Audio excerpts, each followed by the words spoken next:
गुड़िया। वो आवाज। आधी रात का वक्त हो चुका था। पड़ोस वाले घर से फिर से किसी बच्चे की रोने की आवाज सुनाई देने लगी और साथ में उसी घर में रहने वाली देवकी नाम की औरत की लोरी गाने की आवाज भी। ये आवाज सुनते ही राधिका डर से थर थर कांपने लगी। उसने जल्दी से गहरी नींद में सोए अपने पति केशव को जगाया। केशव, उठो, देखो ना, फिर से किसी की लोरी गाने की आवाज आ रही है बाजू वाले घर से। क्या हुआ राधिका? क्यों परेशान हो रही हो? अरे कोई आवाज नहीं आ रही यार। लेकिन अभी बस 2 मिनट पहले तो देव की लोरी गा रही थी और एक बच्चा रो रहा था। अरे कोई मूवी देख रहा होगा, उसकी आवाज होगी। देवकी और उसके पति मोनिश ने बताया ना कि उनके बच्चे नहीं होते। उस घर में कोई बच्चा नहीं है। अब ना तुम भी सो जाओ और मुझे भी सोने दो। लेकिन अभी बस 2 मिनट पहले तो देव की लोरी गा रही थी और एक बच्चा रो रहा था। राधिका हैरान थी कि आवाज सिर्फ उसे ही सुनाई क्यों देती थी। लेकिन जब उसके पति केशव ने उसकी बात नहीं सुनी तो वो सोने की कोशिश करने लगी। लेकिन राधिका के कानों में किसी छोटी बच्ची के हंसने की आवाज गूंजने लगी। राधिका बुरी तरह से डर गई थी। अगली सुबह मैं दुकान जा रहा हूँ। आज माल खत्म हो रहा है दुकान में। इन दिनों पता नहीं क्यों लोग जमकर खिलौने खरीद रहे हैं। आज बड़े बाजार जाकर सारे खिलौने ले आता हूँ। आप रात होने से पहले आ जाएंगे ना? लगता है तुम देवकी से अभी तक डरी हुई हो। अच्छा ठीक है, देखो घर के पीछे वाली गैलरी में मत जाना, क्योंकि वहां से तुम्हें अक्सर देवकी नजर आती है और तुम ना फिर डर जाती हो। ठीक है केशव, मैं आज उधर जाऊंगी ही नहीं। जब भी उधर देखती हूँ कुछ डरावना ही नजर आता है। केशव दुकान चला जाता है। तभी अचानक राधिका को याद आता है कि घर की गैलरी में उसने कुछ कपड़े सुखाए थे। डरते हुए वो वहां जाती है। दूसरी तरफ देवकी की गैलरी नजर आती थी। राधिका जैसे ही कपड़े लेकर वापस आने को पलटती है, उसकी नजर सामने देवकी की गैलरी में पड़ी। वहां एक 4 साल की बच्ची खड़ी होकर उसे घूर रही थी। हे भगवान, ये कौन है? कौन है ये? मैं इससे पूछूं कि इसका नाम क्या है? हाँ हाँ, पूछ लेती हूँ, फिर केशव को बताऊंगी। वो मेरी बात पे भरोसा नहीं करती ना। बेटा, कौन हो तुम? हाँ, तुम्हारा नाम क्या है? गुड़िया। तभी अचानक वहां पर देवकी आती है और वो बच्ची गायब हो जाती है। क्या हुआ? आप किससे बात कर रही थी?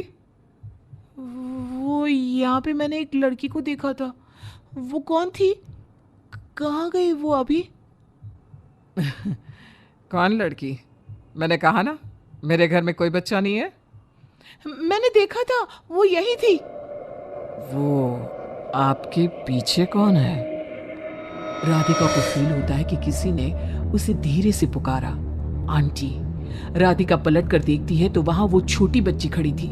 राधिका चीख कर बेहोश हो जाती है। जब उसकी आंख खुलती है तो केशव उसके पास खड़ा था। क्या हुआ राधिका? राधिका, होश में आओ। वो तो भला हो देवकी जी का, जिन्होंने तुम्हें बेहोश पड़ा देखकर मुझे कॉल कर दिया और मैं घर आ गया। तुम उस गैलरी में गई ही क्यों? केशव, वो लड़की यहाँ आ गई थी और वो देवकी, वो ठीक औरत नहीं है। तुम पागल हो गई हो राधिका। आज देवकी जी ने ही मुझे तुम्हारे बारे में बताया। क्या सोचती रहती हो? अरे कोई नहीं है उस घर में। अगले दिन केशव के दुकान जाते वक्त, मैं भी आज आपके साथ चलूंगी। अच्छा ओके ठीक है, चलो चलो। दुकान पर पहुंचकर, वाह केशव, कितने सारे नए खिलौने। और ये इस पैकेट में क्या है? अरे एक बड़े साइज की डॉल है, मार्केट में नहीं आई है। सोचा अगर लोग खरीदेंगे तो अगली बार और ऑर्डर कर दूंगा। क्या मैं देख लूं इस डॉल को? हाँ देख लेना। मैं जरा माल लेने बड़े बाजार जा रहा हूँ। तुम दुकान संभाल लो और आराम से बैठकर खिलौने देख लो, ठीक है? केशव दुकान से चला जाता है। तभी कुछ देर बाद देवकी दुकान पर आती है। कैसी हो तुम? तुम यहाँ क्या लेने आई हो? गुड़िया। गुड़िया? मेरा मतलब तुम गुड़िया का क्या करोगी? तुम्हारे घर में तो बच्चे। तुम मुझे गुड़िया दिखाओ, बस बड़ी वाली गुड़िया। राधिका घबराते हुए बड़ी डॉल का पैकेट खोलती है। बिल्कुल ऐसी ही डॉल चाहिए। आज वो खुश हो जाएगी इसे देखकर। कौन कौन खुश हो जाएगी?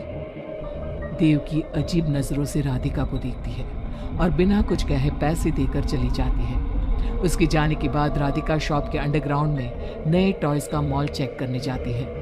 वहां बच्चों का एक झूला था। राधिका ने देखा कि वो झूला हिल रहा था, जैसे अभी अभी कोई वहां से उतरा हो। राधिका को किसी छोटे बच्चे की आवाज आती है। कौन है वहां? वही छोटी लड़की जो देविका के घर दिखी थी राधिका के सामने आ जाती है। आंटी, मुझे गुड़िया चाहिए, वो बड़ी वाली। मेरे पास कोई गुड़िया उड़िया नहीं है।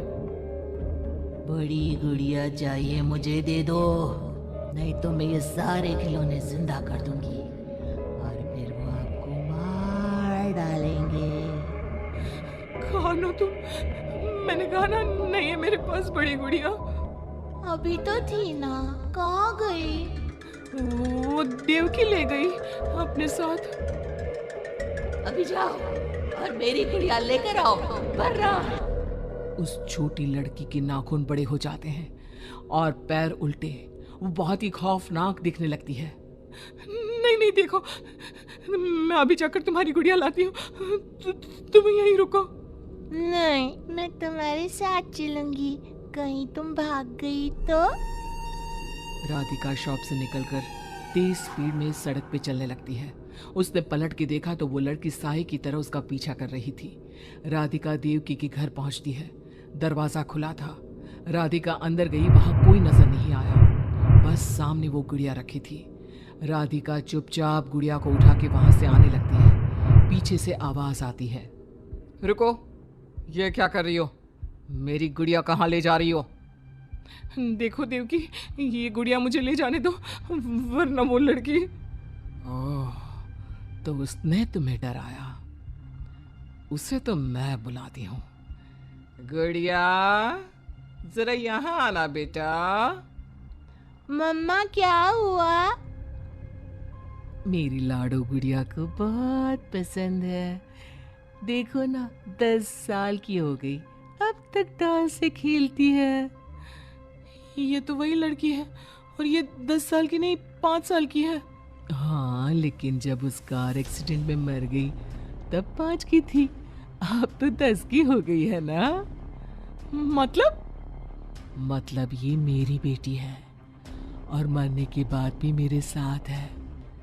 इसे ना लोरी सुन के ही नींद आती है और डॉल्स तो इसे बहुत पसंद है। राधिका बुरी तरह से घबरा के भागती है। भागते भागते मेन रोड पे आ जाती है। वहीं उसका एक्सीडेंट होता है और उसकी मौत हो जाती है। उधर राधिका की मौत के बाद केशव को पास वाले घर से बच्चे के रोने और लोरी गाने की आवाज सुनाई देने लगी।